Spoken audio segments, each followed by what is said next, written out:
जय हिंद। मैं शिव सर आपका स्वागत करता हूं अपने यूट्यूब चैनल एसएससी क्लासेस में इन माय वे। जैसा कि आई होप कि सबकी होली बहुत अच्छे से बीती and you had so much fun. आपने बहुत अच्छा टाइम स्पेंड किया अपने दोस्तों के साथ, परिवार वालों के साथ एंड जहां भी आप रहे अच्छे से होली को स्पेंड किए और आपने बहुत ही you had so much fun. So अब आगे अब अगर मस्ती हो गई हो, आप फ़न ले लिए हो, तो उसके बाद पढ़ाई करें, क्योंकि जब भी टाइम मिले तो आप ज़रूर पढ़ाई करें। सॉरी, देखिए, जब कभी भी आपको टाइम मिले दोस्तों के साथ टाइम स्पेंड करने का या लोगों के साथ कुछ रहने का, हाँ, हमेशा नहीं कि पढ़ाई छोड़कर ही जाना है। जैसे इस समय तो I think nobody reads, कोई पढ़ता ही नहीं है, या नो बडी स्टडी, कोई को अब नहीं, तो फ्री रहते सब। तो इस समय तो सभी को फ़िलहाल आप ज़रूर टाइम स्पेंड करें, ये अच्छा है।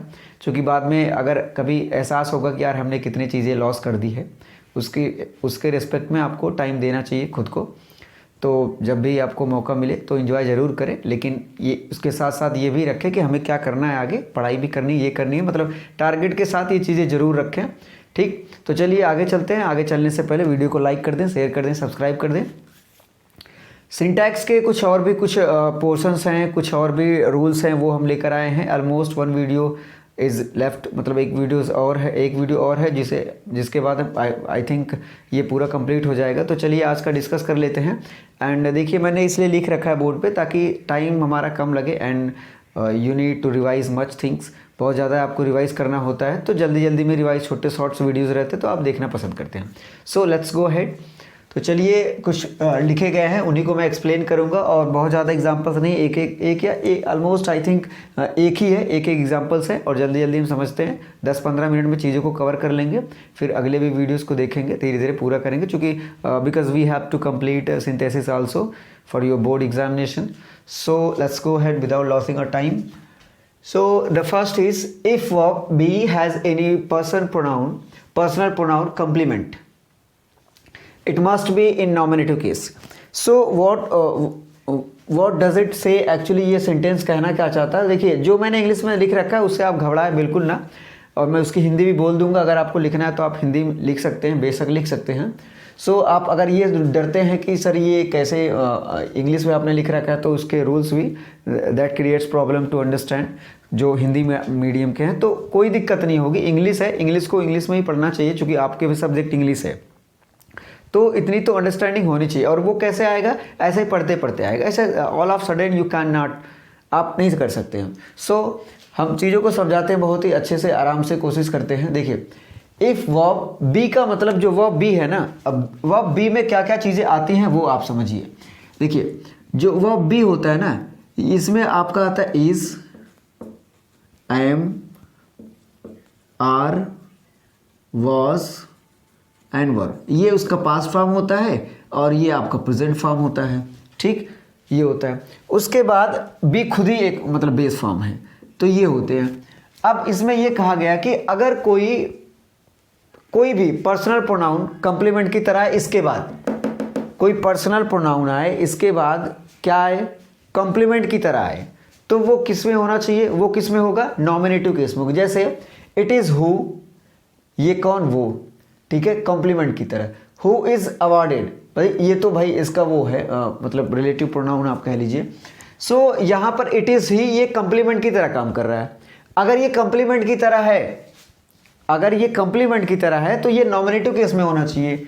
अगर नहीं होता है तो वो नहीं होगा। So it is he who is awarded, तो ये कॉम्प्लीमेंट की तरह जो यूज हो रहा है ना, इसी वजह से ये क्या है? नॉमिनेटिव केस में है। अगर ऐसा नहीं होता तो इट्स मी हो जाता है, इट्स हिम हो जाता है, इट्स हिज हो जाता है, ऐसे होता है। नॉमिनेटिव नहीं, बल्कि ऑब्जेक्टिव केस में अगर वो ऑब्जेक्टिव की तरह आता है, तो यहाँ पर आप ध्यान दें, ये कॉम्प्लीमेंट की तरह है, इसलिए यहाँ पर ही यूज़ किया गया नॉमिनेटिव केस। आपको पता है कि नॉमिनेटिव, पॉजेसिव एंड ऑब्जेक्टिव, ये क्या कौन से केस होते हैं, ये हमने पहले आपको कराया है।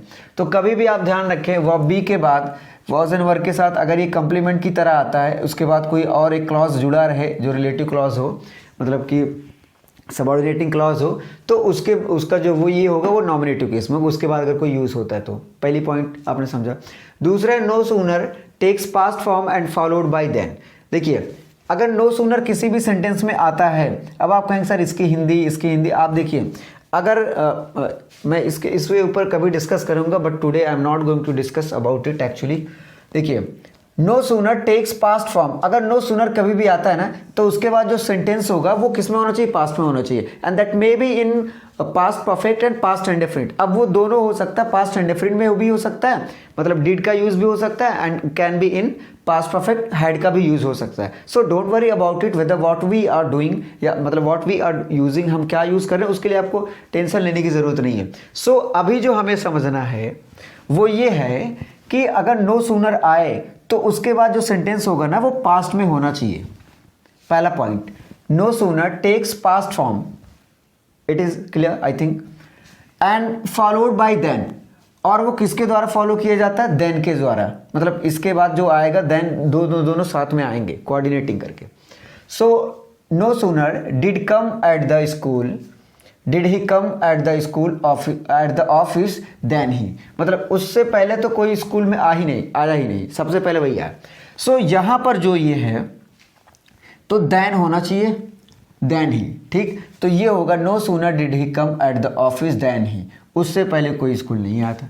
तो जब कभी भी नो सूनर आएगा तो इसके बाद जो सेंटेंस आएगा वो पास्ट फॉर्म में होना चाहिए। अब वो पास्ट इंडेफिनिट में हो सकता है या पास्ट परफेक्ट में हो सकता है आगे, और उसके देन से फॉलो किया जाएगा। जैसे नीदर नॉर इधर और आता है, जैसे आपने ये देखा होगा कि नीदर अगर आएगा, जैसे ये जो नीदर नॉर यूज होता है साथ में, ऐसे ही इधर और होता है, तो ऐसे ये भी एक कोरिलेटिव कंजंक्शन है जो ऐसे नो सूनर देन करके यूज किया जाता है। तो नो सूनर आएगा तो पास्ट फॉर्म में होगा और देन से फॉलो किया जाएगा। आई बात समझ में। नेक्स्ट पॉइंट है scarcely, let me take one read one actually, देखिए तो ये scarcely hardly, scarcely and hardly, देखिए इसको भी मैं अंडरलाइन ही कर देता हूँ। देखिए स्कैसली जो है एंड हार्डली जो है, these adverbs are always followed by when. देखिए जब कभी भी हार्डली या स्कैसली आए, जैसे ये नो सूनर हमेशा क्या होगा, देन से फॉलो किया जाता है, वैसे ही अगर स्कैसली आता है, हार्डली आता है, तो यहाँ पर हम व्हेन से फॉलो करते हैं ना कि देन से फॉलो करते हैं। ये इससे हमें बिल्कुल फॉलो नहीं करना है। तो ये एडवर्ब्स होते हैं, एडवर्ब्स, ठीक है। तो ये एक तरीके से कह सकते हैं adverbs of manner. So these adverbs, ये दोनों ही एडवर्ब्स हैं, and are always followed by when.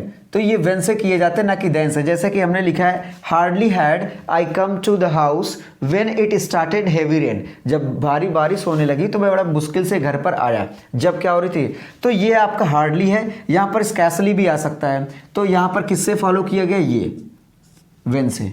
तो आप हमेशा ध्यान दें स्कैसली एंड हार्डली हमेशा किससे फॉलो किया जाता है, व्हेन से किया जाता है ना कि देन से।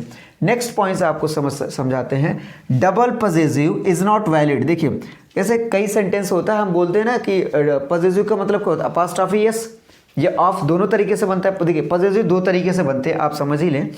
देखिए पजेसिव दो तरीके से बनते हैं, कौन कौन से। एक तो ऑफ लगा के यूज किया जाता है, पजेसिव का मतलब होता है ओनरशिप, मतलब जिसका अधिकार हो, और एक होता है अपोस्ट्रोफी एस। ये हम यूज करते हैं लिविंग थिंग्स के लिए, लिविंग थिंग्स के लिए, और ये हम यूज करते हैं नॉन लिविंग थिंग्स के लिए, ऐसे समझ लें आप, ठीक है। ये हम यूज करते हैं नॉन लिविंग थिंग्स के साथ। सो अब डबल पजेसिव क्यों अलाउ नहीं है, जैसे डबल सेम पजेसिव, जैसे ऑफ या ये डबल पजेसिव जो एस वाला है ना, ये अलाउ नहीं होता है डबल। जैसे पहला लिखा गया है Mohan's father's car is expensive, तो यहाँ पर आप देखें, यहाँ पर भी ये अपोस्ट्रोफी है, यहाँ पे भी अपोस्ट्रोफी है, तो ये डबल पजेसिव हो गया। अब अगर ये डबल पजेसिव केस है तो ये यूज़ नहीं हो सकता।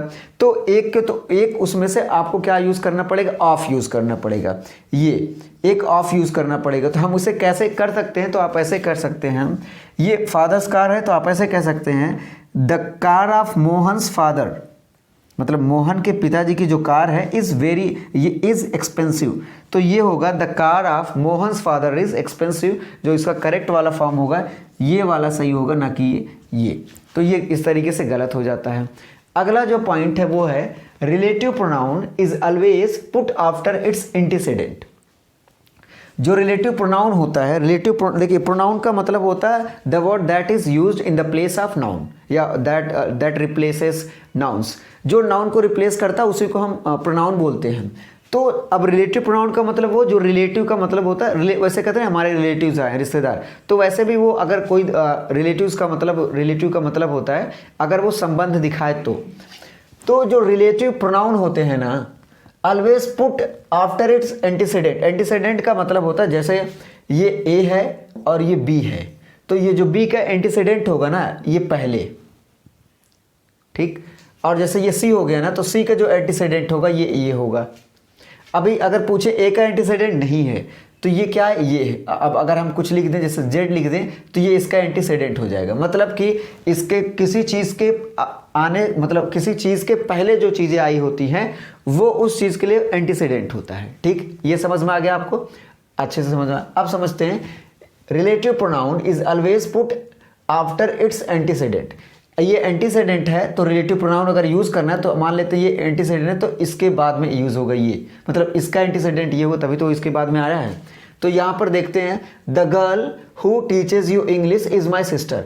तो देखिए ये द गर्ल हु, अब ये प्रोनाउन, अब अगर ये प्रोनाउन है और ये रिलेशन दिखा रहा है गर्ल, मतलब द गर्ल कौन सी लड़की, हु टीचेज यू इंग्लिश, देखिए ये जो नाउन है ना इसका जो ऑब्जेक्ट है वो ये है प्रेडिकेट द गर्ल का, और ये इसका प्रेडिकेट है ये है, ठीक।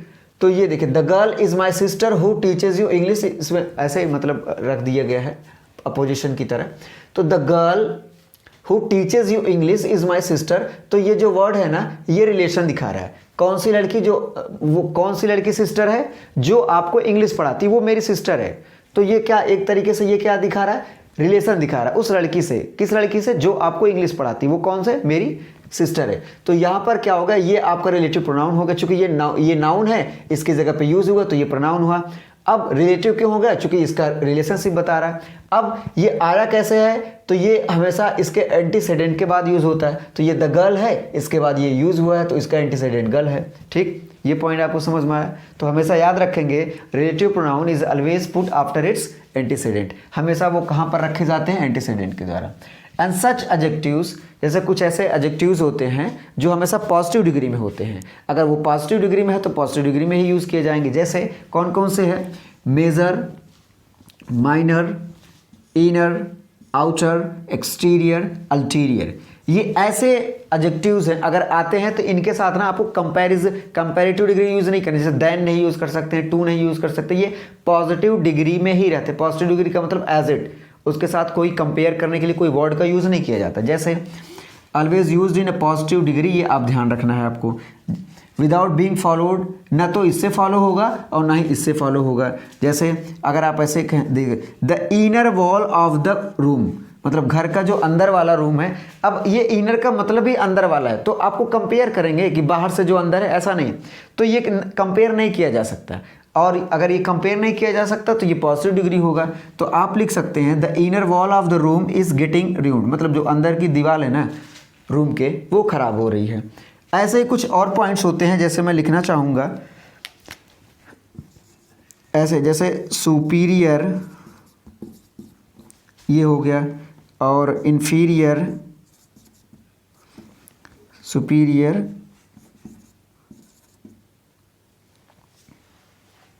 देखिए एक चीज़ और होते हैं, जूनियर होता है और सीनियर होता है, ठीक है। सीनियर और जूनियर ये जब आते हैं ना तो ये कंपेरेटिव होते हैं, लेकिन ना इनके साथ जो यूज़ होता है ना वो टू फॉलो किया जाता है, ठीक है। ये आप ध्यान देंगे, सीनियर और जूनियर के साथ जब कभी भी आता है तो देन ना करके बल्कि टू का यूज़ करते हैं। जैसे आप ऐसे लिख सकते हैं example, he is senior to me, ना कि अगर आपने यहाँ पर ऐसे लिखा है कि ही इज़ सीनियर देन मी, तो ये गलत हो जाएगा, क्योंकि देन नहीं आएगा, यहाँ पर आएगा टू आएगा, तो ये वाला आपका सही होगा। तो ये है he is senior to me. तो इस तरीके से यहाँ पर जूनियर अगर सीनियर आता है तो वो देन ना करके, ये होता है कंपैरेटिव, और इसके साथ कंपैरेटिव के लिए कोई वर्ड यूज़ करना होता है तो वो टू करते हैं, ना कि देन यूज़ करते हैं। आई होप ये आपको समझ में आएगा। बहुत ही 10 से 12 मिनट मुझे लगता है कि ऐसा लगा, इतना ही होगा टाइम। तो ये इतने टाइम में आपने 4-5 चीज़ों को अच्छे से सीखा, और भी आगे हम लाते रहेंगे ऐसे ही। और आज 18 है और कल ये फिनिश, उसके बाद 20-21 लगभग मतलब 2-3 दिन में आपका सिंथेसिस भी I will try to complete, वो हो जाएगा। बाकी आपका जब पेपर है आप अटेंड करना शुरू कर सकते हैं। सो प्रैक्टिस आप ज़रूर करें, प्रैक्टिस से डाउट्स आएंगे और डाउट आएगा तो क्लियर होगा, तो इसलिए प्रैक्टिस आप ज़रूर करें। तो चलिए ठीक है, आई होप आपको समझ में आया होगा। मिलते हैं नेक्स्ट वीडियो में। जय हिंद।